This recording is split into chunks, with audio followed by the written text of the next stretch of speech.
Things started. Welcome, everybody. You're joining the Sustainability Talk series at the Mitchell Center for Sustainability Solutions. My name is David Hart. I'm the director of the Mitchell Center. We're very glad you can join us, especially during these particularly challenging times. The whole point of our sustainability talks, and in fact, the whole point of the Mitchell Center, is to grow our collective capacity to create a brighter future in and beyond Maine. And regardless of the specific subject, the talks explore how leaders from government, from business and industry, from non-governmental organizations and citizens groups can join forces with students and faculty from institutions of higher education to address sustainability challenges. And these are challenges that have lots of moving parts. They require consideration of many complex and connected issues related to both the environment and the economy, to communities and to cultures, to our past and to our future. We've got a wonderful lineup of talks this semester. If you saw some of the slides going by earlier, you'll see a few of those coming up. So all of you will have a great opportunity to learn about a wide variety of issues involving equity and justice, climate and energy, the management of our food, forests, rivers, lakes, and coastal systems. And one of the common themes, over and above the specifics, is the importance of collaboration, which is a key to solving complex problems. And if for some reason you can't make a talk, you miss a talk, you can watch it later on Vimeo. You just visit our website. If you didn't see the slides going by beforehand, I want to remind you of some guidelines that we're using to make things go smoothly. Please make sure your cameras are switched off and your microphones muted during the talk. There isn't an easy way to handle live questions with an audience this large, so we encourage you to use the chat function on Zoom to ask questions, and that can be done put the questions in anytime you want. And I've got a great colleague in Linda Silka, who is the Mitchell Center's Senior Fellow, and she'll facilitate the Q&A at the end of the presentation. So now I'd like to introduce today's speaker, Commissioner Amanda Beal. She's the Commissioner of the Maine Department of Agriculture, Conservation, and Forestry. Commissioner Beal has farming and food systems in her DNA. She grew up on a commercial dairy farm and has fond memories of clamming and smelting, so land and water, with her grandfather. Fast forwarding, skipping a lot, she was the chair of the board of the Maine Organic Farmers and Gardeners Association, played important leadership roles as president and CEO of Maine Farmland Trust, was a co-author of the New England Food Vision, and is commissioner. She and her team are focused on parks, public lands, farms, forests, waters. One of the most amazing things to me personally about Amanda is that in her spare time, she's also working on her Ph.D. at the University of New Hampshire. And I know it's hard to imagine, but there was a time centuries ago when I was a graduate student, and I remember thinking I was quite busy. I've heard many of our graduate students say they feel like they're really busy, but I'm pretty sure Amanda wins the prize for the busiest Ph.D. student. One of her advisors at UNH was talking about her dissertation research, which, by the way, focuses on how we can grow more food, so increase food security, while protecting the health of watersheds. One of her advisors said that her dissertation research will, quote, benefit those who farm as well as those who eat.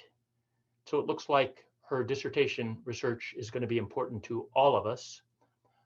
But today, she's going to talk about her leadership roles at the Department of Agriculture, Conservation, and Forestry. And the title of her talk is Leading Together, Strengthening Policy Outcomes Through Collaboration. Welcome, Commissioner Beal.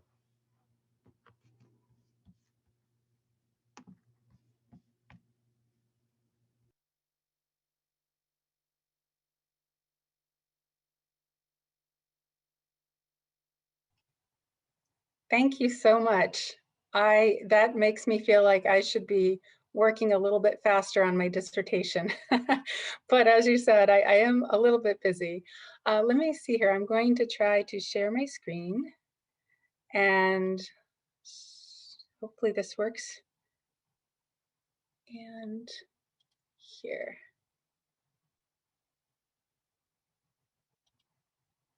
There we go. Great.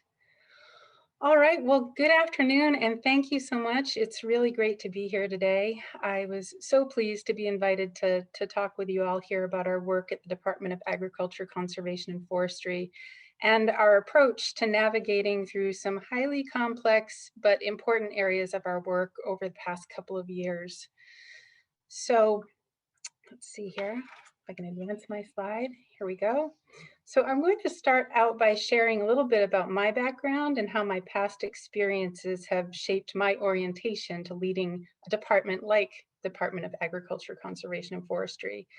I'll also give a brief overview of the department just to illuminate the broad scope of our work for those who aren't intimately familiar with all that we do. And then I'm going to shift into talking about 3 specific areas of our work that I think have benefited from strong partnerships and collaboration, and why, in my view, a collaborative approach is the best way forward for addressing these and other complex issues. So, as David said, I grew up in Maine, and as I like to say, I was running amok in the fields and forest of my family's commercial dairy farm in Litchfield, which I'm happy to say is still in operation. And I think it was on the farm where I first began to appreciate the importance of working together, of teamwork. On a farm that size, which ranged from about 60 to 100 head of cows over the years, this is the kind of business that has a fairly flat organizational chart, so to speak, as everyone learns to do everything. And if you don't take care of a chore, you are basically making more work for other people, and it has a way of coming back on you in that sometimes you don't get to eat dinner until later, or you don't get that ride to your friend's house. So you learn really at an early age in a situation like that, that all roles on a good team are really quite equal. And from there, I went on to having a number of other professional experiences, from being in charge of the largest and highest grossing apparel shop in Yosemite National Park at the age of 19, to managing a community-based grocery store in my 20s, overseeing a regional public health program and teaching college courses while pursuing graduate studies on my master's in my 30s, to running a statewide nonprofit organization, to now working in state government and guiding a large and complex state department. So moving through all of these settings, from for-profit to nonprofit, academia, and state government, my perspective on organizational structure and leadership has been greatly impacted. And what I've come to realize is that every role in a business or organization really is equally important. And understanding and valuing each person's contribution is also important, as well as providing opportunities for all voices to be heard. So although it may not always be the fastest way forward, I tend to want to create space for that to happen. And what I've learned from that tendency is that really good and creative ideas may come from places you didn't expect them to. This has also wired me to believe that the best results come from an environment that fosters collaboration and engagement internally and externally, and that the greatest successes come from collaborative efforts that welcome diverse perspectives to the table. And similarly, a valuable takeaway from my work in academia was understanding the power of an interdisciplinary approach, of being able to look at an issue from many angles and draw from knowledge and solutions from various disciplines. And I think this interdisciplinary approach is also inherently baked into some of the best collaborative outcomes. These experiences have also impacted my perspective on organizational structure.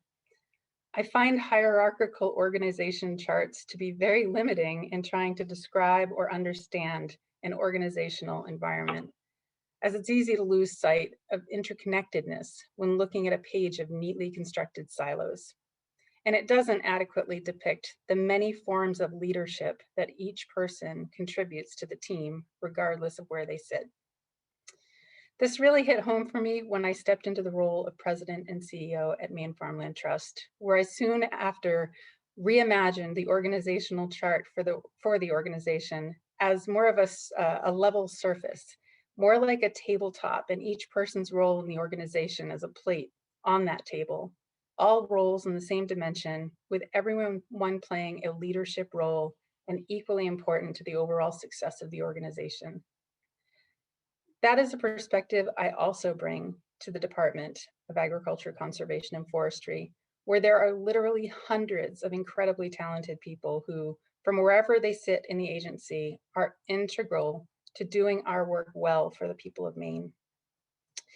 Along with valuing the contributions of each person, my own orientation to leading a team has been infused with a bit of the "let my people go surfing" perspective of Yvon Chouinard, which is the title of a book he wrote about his business philosophy a number of years ago.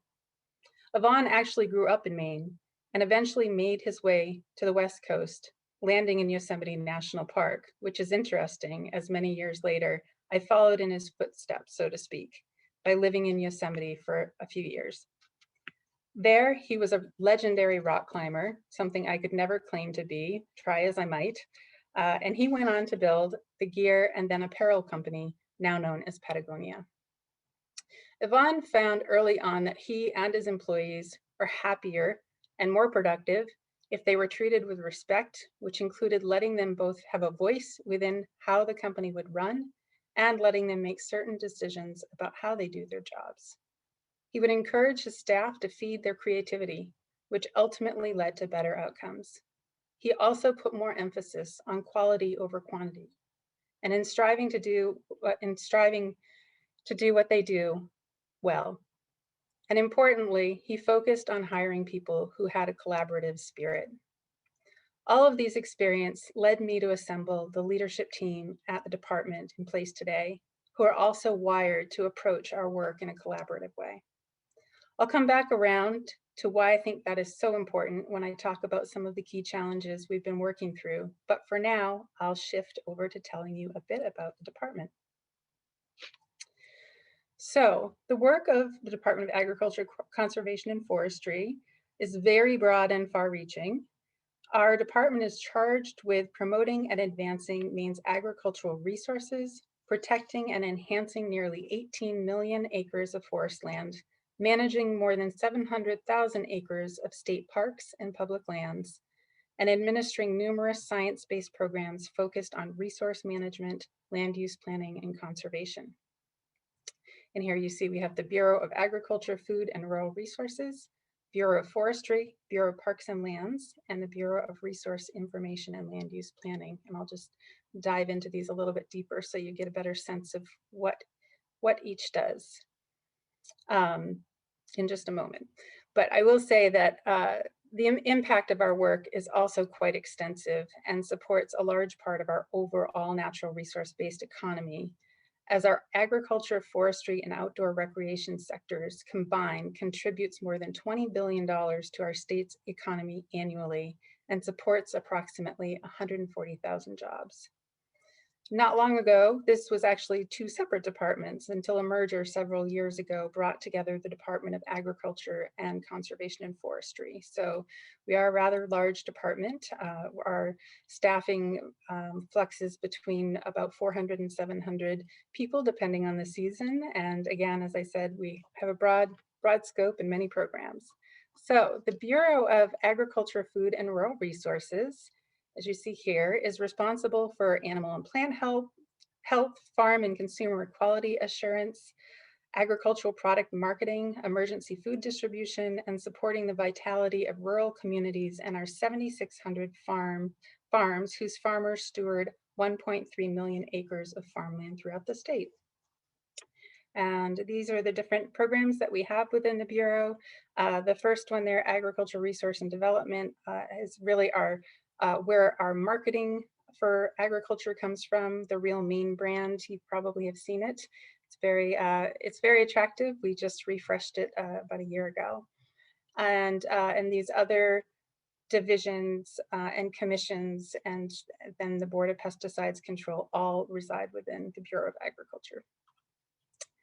Next up, the Bureau of Forestry.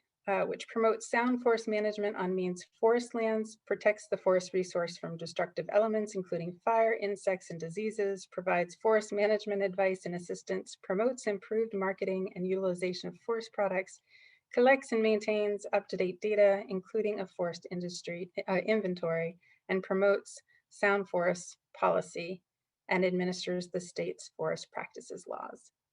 So that's a lot. And we do this with 3 different divisions within the Bureau of Forestry.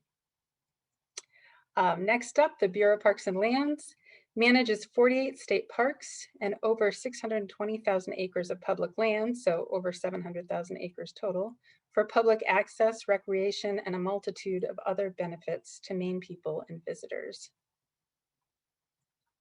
And within the Bureau of Parks and Lands, of course, parks and public lands, but a number of other divisions and programs that might not have been front of mind when you thought about the Bureau of Parks and Lands. And last we have, and not least, we have the Bureau of Resource Information and Land Use Planning, whose description I appreciate because it is so concise. But they focus on scientific and research activities to guide resource management and land use planning. And this is where I like to say a lot of our ologists live, our geologists and ecologists and those type of folks who are really fun to hang out with, by the way. And I will say early in my tenure at the department, a question I was often asked was, what are your priorities for the department? And my initial priorities, I would say, are quite practical. First and foremost, I wanted to ensure that our department and its 4 bureaus are well functioning and that those who depend on our work felt heard and well served.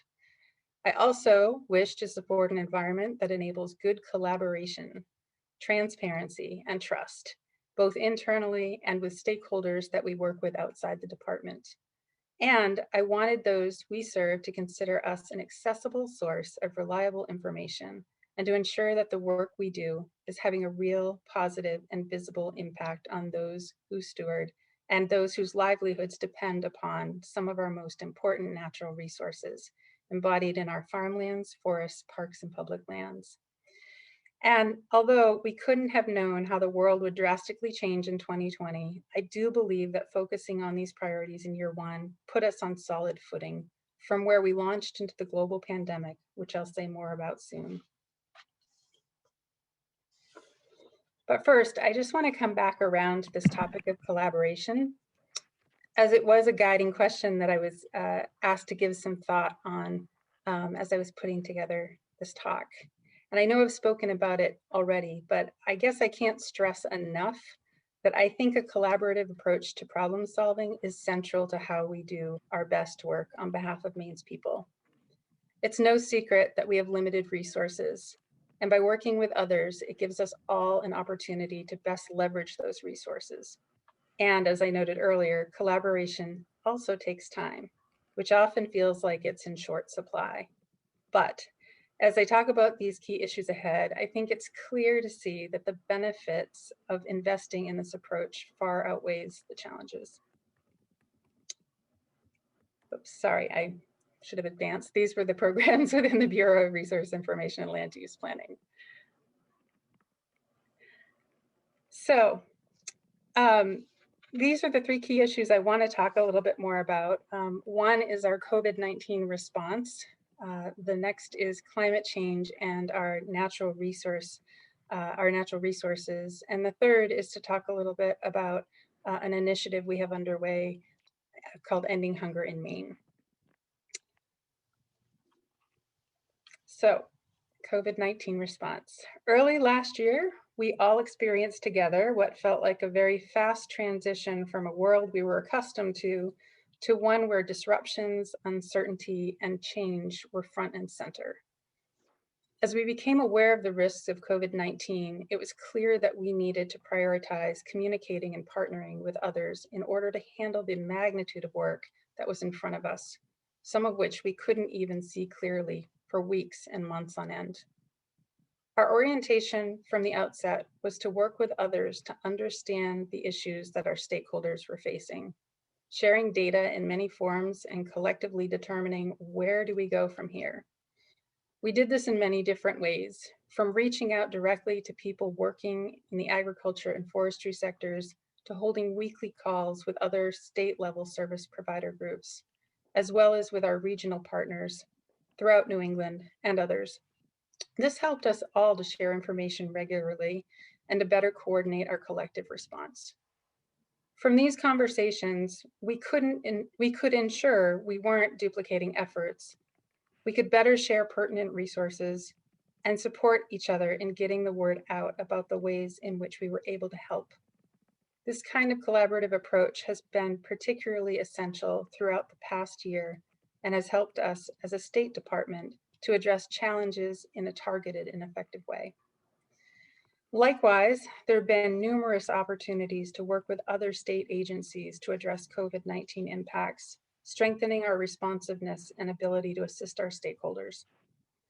One example of this was working with the Department of Economic and Community Development, Coastal Enterprises, Catholic Charities of Maine, and many other partners who helped us to get the word out quickly when State CARES Act funds became available, allowing us to disperse over $18 million in reimbursement grants targeted at farmers, food producers, and food pantries impacted by unplanned costs incurred to continue to operate and safely produce and provide food to people in the face of COVID-19.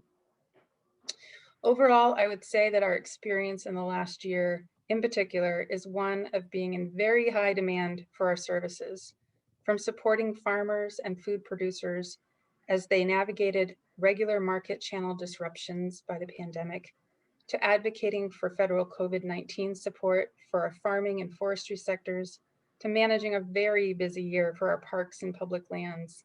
In fact, in 2020, we surpassed many department records.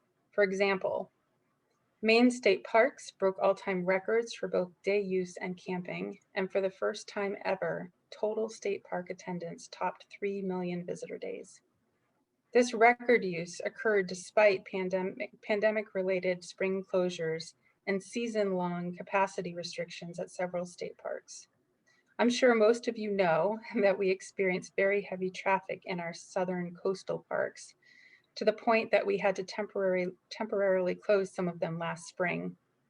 But we also saw dramatic increases in some of our most remote areas. Given the new wave of enthusiasm for outdoor recreation, we do not anticipate that this trend will be reversing anytime soon, if at all. And although not a record so much as a first related to parks, that I should mention is that in addition to the increased traffic and implementation of COVID safety protocols in parks last year, we were also dealing with numerous reports of shark sightings adjacent to several park beaches, requiring us to reach out and learn very quickly from states to our south as we developed shark safety protocols for beachgoers for the first time. Meanwhile, our forest rangers responded to a record number of fires and rescues of injured outdoor recreation enthusiasts. We responded to over 1,154 forest fires, which was a 224% increase over 2019. And we also aided in 22 life-saving rescues, which was a 418% increase over 2019. And on the agriculture front, Maine meat processing facilities requiring state inspection increased production by 33%, while state inspected Maine poultry facilities increased production by 43%. As a result of this surge in demand for state inspection services, some Maine livestock and poultry producers must now wait until 2022 for an appointment to have their animals harvested and processed at facilities in Maine. This all points to very high consumer demand for Maine-raised meats and other products. And we saw the same strong interest across the board with agricultural products and folks looking to reach out directly to growers and producers and purchase through direct-to-consumer channels, as well as other innovative ways for marketing food. And we don't see this trend reversing either, as it was really already, we were on this course before the pandemic, but it seems that it was just accelerated because of it. So this just gives you a snapshot of both the challenges and the opportunities that we've been experiencing or observing in the agriculture, forestry, and outdoor recreation areas. And overall, we're really eager to build on the many lessons learned from this pandemic and its impact on our natural resource industries. I'll also share that at a recent presentation I gave at our agricultural trade show, so this is very agriculture centric, I presented the top 10 things we are grateful for in 2020 at the Department of Agriculture, Conservation, and Forestry. And I won't read the whole list here, but I can't help but mention a couple of the highlights. So one of the items we're grateful for, as I stated, are strong partnerships. From the early days of the pandemic, we met regularly with other service provider organizations like Cooperative Extension, Maine Farm Bureau, Agricultural Council of Maine, Maine Organic Farmers and Gardeners Association, Maine Farmland Trust, and others, plus all 4 of our congressional offices, as we began to share information in real time from what we were each hearing from producers and industry representatives directly, to results of various surveys, to make sure we all had the most up-to-date information and could best coordinate our collective response. And more strong partnerships. As we moved toward the height of the season, it was clear that we needed to ensure that we had a centralized way to help make sure that our migrant worker population and the farmers that employ them had the resources they needed to be tested, quarantined if necessary, and provided with translation services. And in that regard, we were infinitely grateful for the leadership role played by Maine Migrant Health Program, Mano a Mano, and Catholic Charities of Maine. Something else we were grateful for, collaboration within state government. From the Department of Corrections supplying 4,000 face coverings that we were able to distribute free to farmers and farm workers, to ongoing collaboration with Maine Centers for Disease Control, Department of Economic and Community Development, and others to sort out safe business operating and reopening protocols, to our Maine Forest Rangers helping to monitor understaffed state parks and coordinate our getting greatly increased amounts of food delivered through the Emergency Food Assistance Program throughout the state, to our state parks offering up spots to food trucks that would otherwise have made a good portion of their income from agricultural fairs. Oftentimes, wherever there was a need, there was a willing entity within state government that stepped up, got creative, and helped us meet that need. I could and should create a top 10 list for each of our bureaus, as there are many examples within each of these types of partnerships and the positive results that emerge from them.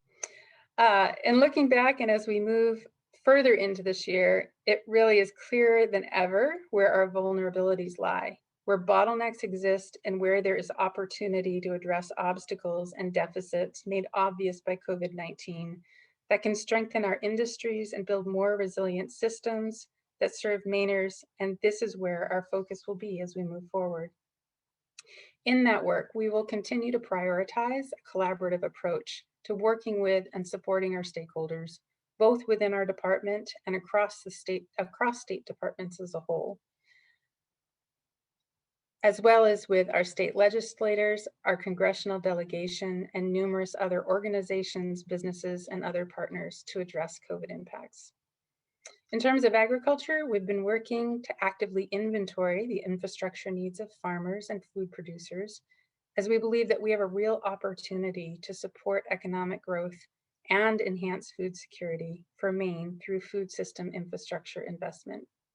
And as part of this work, we're beginning to work with the University of Maine School of Economics to develop a series of formal studies that will help us to better track and understand market opportunities and potential impacts related to specific types of infrastructure investment. So that partnership will be very, very important to us going forward. And on the parks and public lands front, we know that these resources are central to our outdoor recreation and tourism industries and are focused on both our stewardship responsibilities in the face of increasing use and doing all we can to ensure that visitors are enjoying our parks and having safe experience, particularly as the risks presented by COVID-19 are still an issue. And to that end, we engage regularly with key stakeholders from outdoor recreation and tourism, and will continue to work with private businesses, nonprofits, and other state agencies on matters related to promotion and development environmental stewardship, public health, and safety.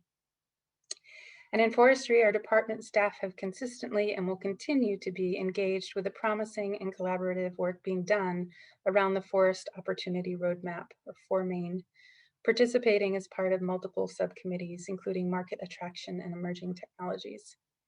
In all, we feel that there is great potential to build on the inherent strengths of all of these natural resource industries. These sectors were well positioned for growth before COVID-19, and we believe the opportunity is still there. Our natural resource-based industries are some of the most enduring sectors of our economy. There have been ups and downs, but we have an advantage with our rich natural resource base that many other states don't have or don't have to the degree that we here in Maine do. And we have a strong network of supporters of these resources and the people who steward and make a living from them. Our continued work will remain focused on working together to ensure that potential is reached. Next, I'll talk about climate change. So, another set of key issues we are facing relates to climate change. And as I'm sure you can all appreciate when considering the breadth of our responsibilities at DACF, climate change touches upon and impacts virtually all of our work. From our public lands, parks, and beaches, to the health of our forests, to our farms, the instability of climate threatens the health of these ecosystems and elevates financial risk for those who rely upon our natural resource base to make a living. Also, considering that our agricultural, forest, and conservation lands represent areas of significant economic impact for our state overall, as I noted previously, it's important that we take the threats of climate change very seriously. At the same time, these resources also provide significant ecosystem services to our state and are both threatened by climate change and one of our greatest assets for effective mitigation. So some notable examples of climate change are pictured here. Actually, in the upper left-hand corner, that's a picture of from Tunk Mountain in Donnell Pond Public Lands. And I show this picture as we're in the midst of winter and we have very, very little snow cover.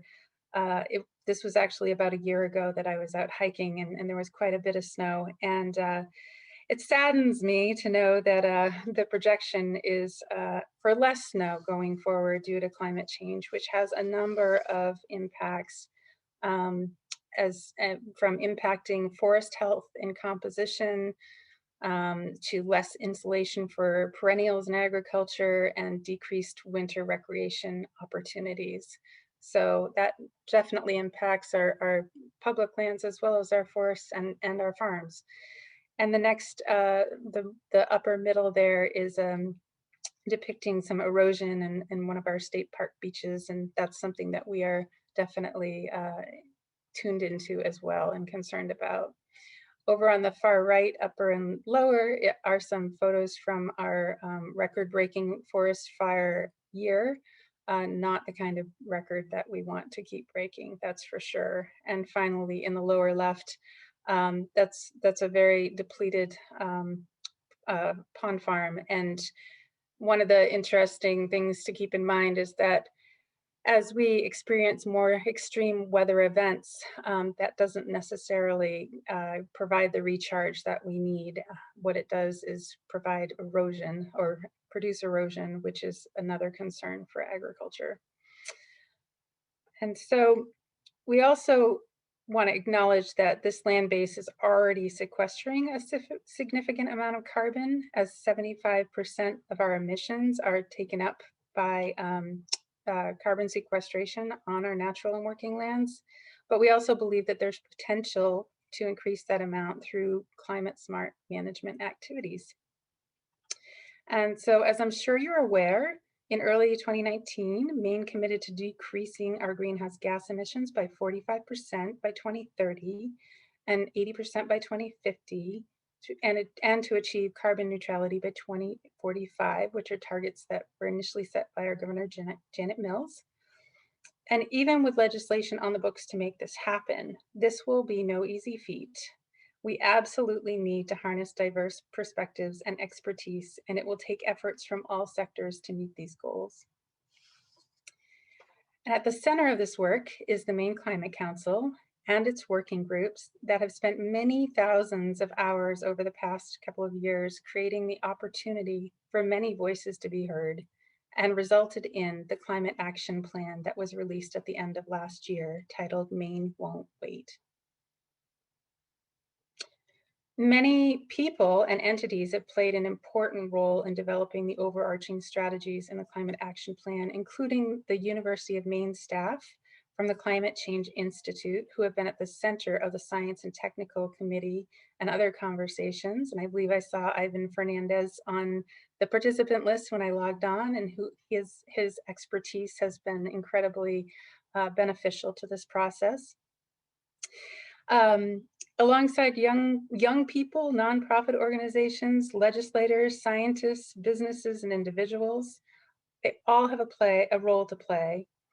And so what I've depicted here are the final 8 sort of strategy categories that are the result of all of that work. And you can access the Climate Action Plan, easy to find, just punch it into your favorite search engine.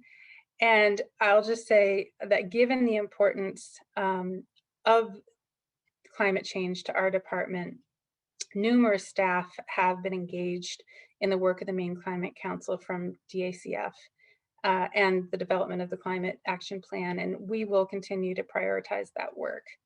And in this Climate Action Plan, the 2 strategies that really contain most of the sub-strategies that pertain directly to our work at DACF are within the strategy D and strategy E.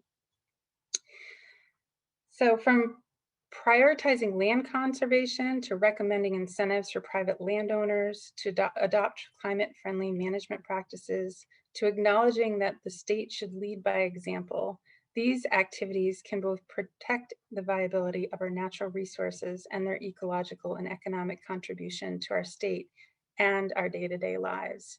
So those are the kinds of strategies that you'll find embedded in the climate plan related to our natural and working lands in particular. And we're dedicated to finding ways to implement recommended strategies from the Maine Climate Action Plan that will help us to build greater resilience for our farms, forests, and natural lands, and the sectors of our economy and the people whose livelihood depend on them going forward. And finally, I want to talk about one of our initiatives that is picking up steam thanks to many strong partnerships, and that is the effort underway to address hunger in Maine. Before the pandemic, Maine already ranked 7th in the nation and 1st in New England for food insecurity. That equated to 16% of its households, or more than 200,000 people experiencing food insecurity. It should also be noted that at that time, only 2/3 of Maine's workforce earned a living wage. Since COVID-19 emerged, we know that the rate of food insecurity has skyrocketed. In talking with some of the food pantries that distribute food through our emergency food assistance program at DACF, we know that many have seen anywhere from a 25 to 50% higher demand for food assistance. And the level of food insecurity due to the pandemic is expected to remain high for the foreseeable future. Passing in May of 2019, LD 1159, a resolve to end hunger in Maine by 2030, charged DACF with leading the effort to, I quote, in consultation and collaboration with interested parties and stakeholders, including but not limited to statewide and community-based advocacy and emergency food relief organizations and nonprofit organizations, financial institutions, private foundations, interfaith religious councils, farmers, persons who fish commercially, food producers, state and local granges, civic organizations, regional, local, and community food policy councils, and people who struggle with hunger, food insecurity, or malnutrition, shall collaborate with the Department of Marine Resources, Department of Inland Fisheries and Wildlife, Department of Health and Human Services, Department of Labor, the Department of Economic and Community Development, the Department of Education, the Department of Defense, Veterans and Emergency Management, Bureau of Maine Veterans Services, and the University of Maine Cooperative Extension to develop a comprehensive strategic plan to eliminate hunger in the state by 2030. So that is no small charge. It was a big undertaking, it still is, but we jumped into it with both feet, providing the legislature with an interim plan for developing the full strategic plan the following February as was required. The interim plan was well received, and we were positioned to get the resources we needed appropriated through the supplemental budget process to complete this work. And then, of course, the budget process was interrupted by the pandemic, and plans to continue this initiative were put on hold indefinitely at that time. A couple of months later, one of the Ending Hunger Advisory Team members, which was made up of representatives of various state departments, organizations, and agencies, and people that have experienced food insecurity themselves, stepped forward and offered to take the lead in raising philanthropic funds to restart the project. And through the generous support of 4 funders, that is exactly what we were able to do. I should note that at the heart of this effort is a real commitment to ending hunger, the definition of which was adopted from the work of Maine's Millennium Commission on Hunger and Food Security in 2002. And it reads as follows: End of hunger. The state of Maine is considered hunger-free when the annual USDA food security measure finds for more than 2 consecutive years that 96% of households in Maine are food secure, and no households are experiencing hunger, subsequently relabeled as very low food security. The threshold is set at 96% because social and economic circumstances are such that some risk of hunger will always be present as changes in household structure, health conditions, employment situation, and other related circumstances cause interruptions in income, mobility, and access to adequate amounts of nutritious food. So here I want to touch on one of the other guiding questions provided by the Mitchell Center, which is around the goal of focusing on solutions. As when we talk about ending hunger in the way that I just described, we're talking about addressing root causes of hunger. And we believe that to influence such change, we have to engage various perspectives, including those impacted by hunger. And that isn't always easy, but addressing root causes requires that we do more than just fill the gaps resulting from what is really at the root of an issue. In addition to resuming our strategic planning process, we've also fortunately been selected to host a pilot AmeriCorps program, which will place 25 VISTA members across Maine to form a network dedicated to working on the root causes of hunger. These VISTAs are being placed both within state agencies and in statewide, regional, and community-based organizations across the state, providing the opportunity for a coordinated implementation of the strategic plan once it's completed in a way that otherwise wouldn't be possible. And at a time when food insecurity when the rate is so high in our state, we feel fortunate to have these resources available to us. So these are just some of the ways that we're actively working with numerous entities in strategic ways to best serve the people of Maine. And as we look forward to building on the strong partnerships that we have in place and adding to them, as noted previously, we all know that resources are limited, but based on the creative thinking and action demonstrated over the past couple of years, I know these relationships inside and outside of state government represent a strength that we can build on here. So I will stop here in the interest of having some time for discussion or to answer any questions that might be on the minds of those who are listening in.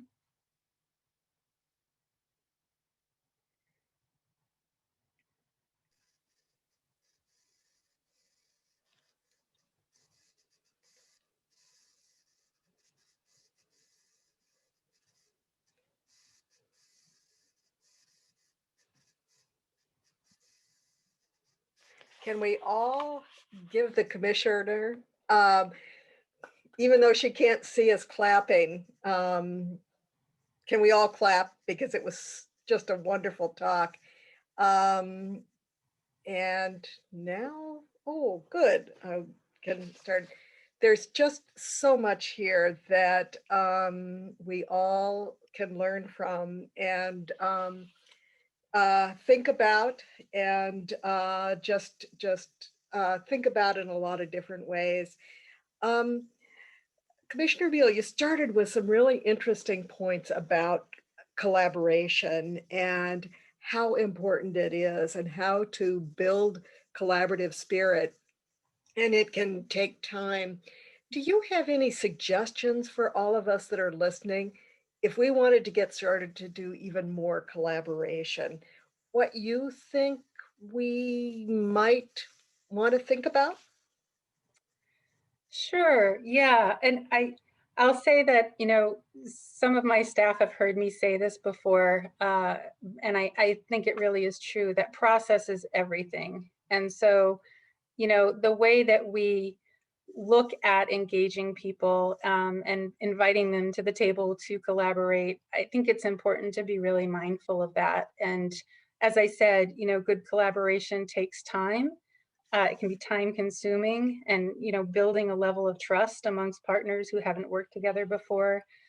But it is so rewarding, and the opportunity to have lasting impact on some really complex issues, I think it really does make it all worth it.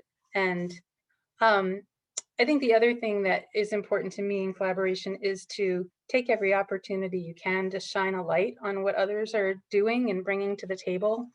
And I've at times I've been told that I'm almost too guilty of that, because I'm not somebody, I'm not somebody who really, thrives or craves being in the spotlight. I like to work hard. I like to feel like I'm making a difference, but I'm just ready to praise anybody who's stepping up and coming to the table, and don't necessarily need to get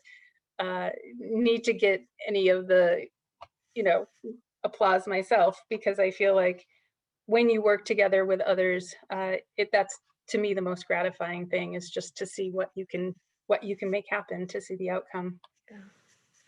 One of the interesting, among all the interesting points, one of the interesting points you made is that creative ideas may come from where you least expect those ideas. How do you encourage people to share those ideas? And do you have any strategies for us to think about in terms of that? Yeah, I mean, sometimes it's a matter of just being quiet. um, some some people do, like to talk a lot, and they're external processors, and that's great. I actually really like being around people like that. But sometimes it's just making sure there's space for people who aren't necessarily as likely to push their way into a conversation, to give them an opportunity to kind of come forth. And something else I'll say is that having both been a student, not I'm still a student, actually, as was mentioned earlier, but having been a student, and having the opportunity as a student to be invited to tables, to be part of conversations, that was a really rewarding experience for me. And I kind of felt like they were tables I otherwise might not have been able to access. And likewise, I've found it really gratifying in my professional work to, whenever I have an opportunity to invite a young person or a student to plug in to a real world sort of complicated issue, to be part of a discussion that is, solution oriented, to really have an opportunity to contribute. I think that's it's a win-win opportunity, because one, sometimes they have these great, sort of fresh eyes sort of observations that they can bring to the table. And on the flip side, it really does give them an experience that helps them to prepare to be at more of those tables in the future. That's great. That your great comment. Uh, People are really interested in sort of, what do you think students should be learning? Are there, as you're seeing your experiences, and suppose students were able to follow you around for a day, what would they see and what would you want them to see? Right now, they would see me on a lot of Zoom meetings. No, but I think what they would see is I am somebody who, I'm really often trying to see things from as many different perspectives as I can, and also reaching out and asking for, perspective. And it's important to me. It's important to me that I do that as a person. It's important to me that we do it as a department. So if there's something that we're thinking about changing, I've had staff come to me, for example, and say, this program isn't working, let's change it. And I've said, totally open to that. Sounds like there are valid reasons for doing that, but let's find out what the impact of that change might be on other people, other programs, our stakeholders. Let's take a little time to just figure out if we are walking into a situation where there are unintended consequences that we don't, certainly don't mean to have happen, but to be thoughtful and not to hold back change and not to hold back progress. But again, it's the bringing in the many voices and making sure that we've really considered the impact of making a shift in one direction or another. Great. Very interesting, very helpful. One of the questions that's been asked on the chat is, so as we're thinking about climate change and we're thinking about equity issues, how do we bring the different voices together, and how do we, when people don't necessarily have shared views? Yeah, I mean, I think there are a number of ways that we can go about that. I mean, one is not expecting them to come to us, and creating opportunities to go out to where people are, and to make sure that they are aware of what's happening and they can sort of see where they can plug in, and or ask questions if what they need is more information about what's happening. So I think that's one way. And then I think just being mindful of who we invite to the table, who we invite to be on a committee or a council or a commission, and is there diversity there? And that's actually something that we've been, I think, trying to pay really close attention to, as in the last couple of years, we have an opportunity to repopulate some of these different entities, and looking at things like, just all kinds of diversity, and making sure that we're not seeing sort of a one-dimensional group of people sitting around a table making decisions for what is a state that contains diversity. So I think those are a couple of ways we can approach it. Great, very, very helpful. You mentioned at a number of points in the talk about how much things are changing in terms of COVID, in terms of climate change, shark sightings, forest fires, different things that change is really central to a lot of what's happening. Do you have any suggestions for how we begin to think about change, and knowing that we can't plan that things are going to stay the same? And it's okay to That's say you don't have any. Yeah, well, what's interesting, as I said, when COVID hit, or when we all became aware that it was going to really change our lives in a pretty significant way. I think there was a bit of denial that a lot of people were, not, and people, I mean, people who are not in denial now for sure, but who may have been at first thinking, this can't be that big of a deal. This can't be something that we're all going to go through in this way. And yet it is a big deal. And I think I am really heartened by the way that so many people embraced the change once they realized that this is how we're going to get through it, in that we're going to have to work together, and we're going to have to make some sacrifices and think about not just my own personal, what do I want to do and how do I want to do it, but to think a little bit more broadly than that. And I think with any change, we're all better off if we approach it in that way. We think about climate change. There are things that we could all probably do in our lives a little bit differently, or maybe a lot differently, to have more of an impact on climate change. And those are the things that we think about. But then when you step back and consider, what are, these are inconveniences for us, but think about what it's doing to our ecological systems. Think about what it's doing to our farmers and our foresters and people who are out there trying to be good stewards and take care of these lands and contribute in a very important way to our economy and our lives. And there are very high risks that they are navigating because of climate change. And so to be thinking about, it may feel inconvenient for me to make changes, but what's the broader impact? What's the bigger gain here?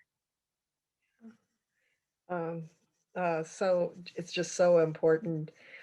Another question that was asked is, as we think about food and food insecurity, do you have thoughts on roles that food producers might play, whether we're talking about people working with the sea or people working on the land, things that we might want to be thinking about? Yes, well, I mean, there are so many incredible examples across the state of how food producers are working directly in their communities to help address hunger. I think, it's important. Farmers want to farm. Farmers want to produce products for people. It's how they're wired. It's why they do what they do.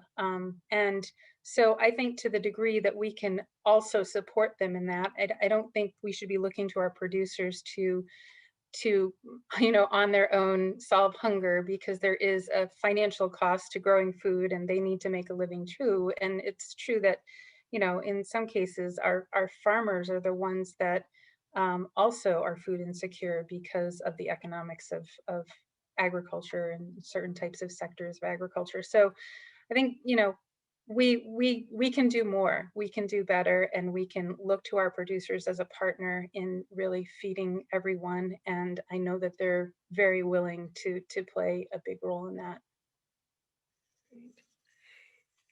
As we talk about farmers and their importance, and you were talking early on about interdisciplinary collaboration and how important it is and how we need to get out of our silos. I love that use of language of silos, having grown up in Iowa. And then when I moved to New England, people said, "What are silos?" But it's great to see that language now getting used to recognize, and hopefully it'll help also have people, when they see pictures, they'll say, "Oh, I know what that is, and I know why it could be a problem." Um, Maine is such an important state, and the work that you're doing, Commissioner, is so important. If you were asked what other states could learn from what you're doing, what might be your thoughts or your suggestions? Um, what possibilities? Well, I am of the mind that we could probably learn a lot from other states, and yes, sure, there are states that can learn from us. And fortunately, we have an opportunity to engage with other states, and I've had an opportunity over the last several years to be part of conversations in in the broader sense in the New England region, and there's been a lot of learning and just cross cutting thinking that's been happening at that level, and I'm still part of those conversations. So it always makes me really excited to bring some of those ideas back here. And so I guess I would say that, sure, there are things that probably other states can learn from us, but I'm looking at other states and trying to pluck out good ideas all the time. So I do think that there's definitely some synergy here, and we're learning all the time.